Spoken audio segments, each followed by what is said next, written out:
नमस्ते मित्रों, कथा निधि चैनल पर आपका बहुत बहुत स्वागत है। हमारी आज की कहानी है कमाऊ पत्नी। कहानी आपको पसंद आए तो दोस्तों के साथ शेयर ज़रूर कीजिएगा जिन्हें कहानी सुनने में इंटरेस्ट हो, और लाइक भी ज़रूर कीजिएगा। तो चलिए कहानी शुरू करते हैं। कमाऊ पत्नी। मम्मी, आप हमारे साथ में बेंगलोर चलो। पापा थे तब तो अलग बात थी, अब आप अकेली यहाँ गांव में कैसे रहेंगी? बेटे अनिल ने कहा तो मैं असमंजस में पड़ गई। हार्ट अटैक से हुई इनकी अचानक मौत से मैं अपने आप को लाख कोशिश के बाद भी संभाल नहीं पा रही थी। 12 दिन हो जाने से सभी मेहमान चले गए थे। बेटा अनिल और बहू अनीता दोनों ही इंजीनियर हैं। मेरी सहेलियों ने भी मुझसे कहा था कि बेटे बहू के पास रहने नहीं जाना, क्योंकि कमाने वाली बहू को बुजुर्ग सास बिल्कुल अच्छी नहीं लगेगी। उसकी आज़ादी में तुम्हारे जाने से खलल पड़ेगी। वो तुम्हें ताने मार मार कर तुम्हारा जीना हराम कर देगी। वैसे भी भाई साहब ने जीते जी ही पूरी संपत्ति बेटे के नाम कर दी थी। ऐसे में तो पूरी संभावना है कि बेटा बहू यहाँ का मकान बेचकर माल तो सब ले लेंगे और तुम्हें पाई पाई के लिए तरसा देंगे। लेकिन बेटे बहू के साथ जाना मेरी मजबूरी भी थी। 60 की उम्र में अपने घुटनों के दर्द के कारण मैं अपनी किराना दुकान चलाने में असमर्थ थी।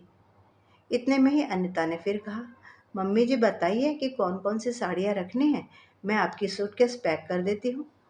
अनिता के ऐसे कहना पर मैं कुछ और नहीं बोली और चुपचाप उन लोगों के साथ बेंगलोर आ गई। अनिल और अनीता दोनों ही मेरा पूरा पूरा ख्याल रखते थे। सभी साथ ही में खाना खाते।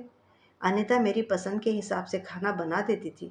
दोनों की यही कोशिश रहती थी कि मुझे इनकी याद ना सताए, मैं खुश रहूं। 8 साल का पोता चिंटू तो दादी माँ कहकर मेरे आगे पीछे घूमते रहता था।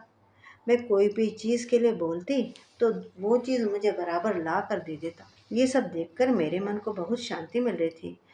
मैं सोचने लगी कि लोग बेवजह ही आजकल के बच्चों को बदनाम करते हैं कि वे लोग बुजुर्ग माँ बाप की कदर नहीं करते। खासकर यदि बहू कमाने वाली हो तो वो सास को नौकरानी ही समझने लगती है। अनीता भी तो कमाती है, लेकिन कितने अच्छे से घर और दफ्तर दोनों संभालती है। कभी कोई ताना नहीं मारा मुझे आज तक। तो वो तो मुझे ही लगता है कि वो ऑफिस और घर दोनों जगह का काम करके थक जाती होगी, इसीलिए मैं ही थोड़ा बहुत काम कर लेती हूँ। लेकिन बेटा बहू दोनों ने कभी भी खुद होकर मुझे किसी काम के लिए कहा नहीं। बेंगलोर में आकर 1 महीना कैसे बीत गया पता ही नहीं चला। आज सबने बाहर घूमने का कार्यक्रम बनाया था। मॉल में घूमते घूमते अनिल और अनीता एक दुकान से कुछ खरीदारी करने लगे। मैं और चिंटू थोड़ा आगे निकल गए। आइसक्रीम की दुकान पर चिंटू बोला, दादी माँ, मुझे आइसक्रीम खानी है। मेरे ऊपर तो मानो बिजली गिर गई, क्योंकि मेरे पास तो पैसे थे ही नहीं। इतने दिनों में पैसों की कोई ज़रूरत महसूस ही नहीं हुई थी। अब क्या करूं? मेरा उतरा हुआ चेहरा देखकर चिंटू ने फिर से कहा, दादी माँ, प्लीज़ ले दीजिए ना। सॉरी बेटा, मैं अपना पर्स तो घर में ही भूल गई। मेरे ऐसा कहने पर चिंटू ने मेरी तरफ कुछ अजीब नज़रों से देखा। उसे लगा कि आइसक्रीम न खिलाना पड़े, इसीलिए मैं बहाना बना रही हूँ। लेकिन मैं कर भी क्या सकती थी? मुझे अपनी बेबसी पर रोना आने लगा। मैं भी कैसी दादी हूँ कि अपने पोते को आइसक्रीम भी नहीं खिला सकती? इनके जाने के बाद पहली बार मैं अपने आप को बहुत ही असहाय महसूस कर रही थी।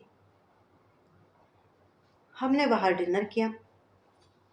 अनीता ने मेरे पसंद की काजू करी ऑर्डर की थी, लेकिन मुझे उसमें भी स्वाद नहीं आ रहा था। रात में अनीता चिंटू के कमरे में गई ताकि मच्छर की टिक्कियाँ लगाकर उसे ब्लैंकेट में व्यवस्थित सुला दे। मैं भी अपने कमरे में सोने जा ही रही थी कि इतने में मुझे चिंटू की आवाज़ सुनाई पड़ी, मम्मी, दादी माँ बहुत ही कंजूस है। अरे, ऐसे कैसे बोल रहा है तू?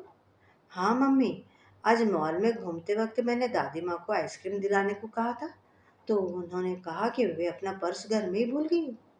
कितना अच्छा है ना मम्मी, कि बाहर जाओ तो पर्स ही साथ में न ले जाओ, तो कुछ खर्चा ही नहीं होता। कंजूस दादी माँ। ये क्या है चिंटू? दादी माँ के लिए ऐसा बोलते वक्त तुम्हें जरा भी विचार नहीं आया? क्या तुम उनके दुख को समझ सकते हो कि वो फिलहाल कितने दुख में है? दादी माँ को क्या दुख है? बेटा, अभी तक दादी माँ और दादाजी गांव में एक साथ रहते थे, मालूम है तुम्हें, याद है ना? अब अचानक ही दादाजी हम सबको छोड़कर चले गए। जिस व्यक्ति के साथ हम चौबीसों घंटे रहते हैं, साथ में उठते बैठते हैं, खाते पीते हैं, अपना सुख दुख बांटते हैं, वही व्यक्ति अचानक हमसे बहुत दूर चला जाए तो कितना दुख होता है। ये तुम अभी थोड़े ना समझ सकते हो। सोचो, अचानक तुम्हारे मम्मी पापा तुमसे बहुत दूर चले जाए, इतनी दूर कि कभी वापस ना आए, तो क्या तुम्हें दुख नहीं होगा? नहीं मम्मी, मैं आप लोगों के बिना रह नहीं सकता हूँ। बेटा, फिर सोचो, दादी माँ दादाजी के बिना कैसे रह रही होंगी। ऐसी स्थिति में यदि वो अपना पर्स घर में भूल गई तो तुमने उन्हें कंजूस तक कह दिया। तुम्हारे प्रति उनका प्यार नहीं दिखा तुम्हें उनका। जब भी तुम्हें स्कूल से आने में 5-10 मिनट की भी देरी हो जाती है तो वो लगातार बालकनी में खड़े होकर तुम्हारा ही रास्ता देखती रहती है। उस दिन उनके घुटनों में कितना दर्द था, इसके बावजूद भी तुम्हारे कहने पर उन्होंने तुम्हारी मनपसंद मेथी मटर मलाई बनाई थी। बेटा, किसी के लिए कोई भी राय बनाने से पहले उस व्यक्ति के दृष्टिकोण से भी सोचना चाहिए। अच्छा मम्मी, सॉरी। ये वार्तालाप सुनकर मुझे अपनी बहू पर बहुत गर्व हुआ। उसकी जगह यदि मैं होती तो शायद मैं भी अपने बेटे को इतने अच्छे से नहीं समझा पाती। सुबह अनिल ऑफिस चला गया और चिंटू स्कूल। अनीता ऑफिस जाते जाते मेरे हाथ में कुछ रुपए देने लगी। ये क्यों बहू, मुझे पैसों का क्या काम है? मम्मी जी, इंसान को पैसों का काम कब पड़ जाए कह नहीं सकते। आप मंदिर जाती हैं, कभी दक्षिणा चढ़ा दीजिए, कभी चिंटू को कोई चीज के लिए जिद करने लगे तो उसे वो चीज लेकर दे दीजिए।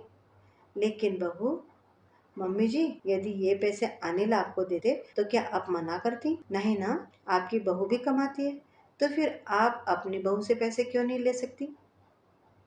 अनिता की बातें सुनकर खुशी के मारे मेरी आंखों में पानी आ गया। जो बात मेरा बेटा भी समझ न सका, वो बात मेरी बहू ने समझ ली थी। मैं ईश्वर से प्रार्थना करने लगी कि मेरी बहू जैसी बहू सबको दे। लोग बेवजह ही कुछ कमाने वाली बहुओं के दुर्व्यवहार को देखकर सभी कमाने वाली बहुओं पर लांछन लगाते हैं कि वे तुनक मिजाज और घमंडी होती है। सास ससुर उनको बिल्कुल अच्छे नहीं लगते। कुछ बहुएं अनिता जैसी भी होती है, समझदार, सुलझे विचारों वाली, बड़ों का सम्मान करने वाली। आज अनीता ने कमाने वाली बहू के बारे में मेरी आंखों पर पड़ा पर्दा हटा दिया था। मैंने सोचा, मेरी सहेलियों का कहना कितना गलत था।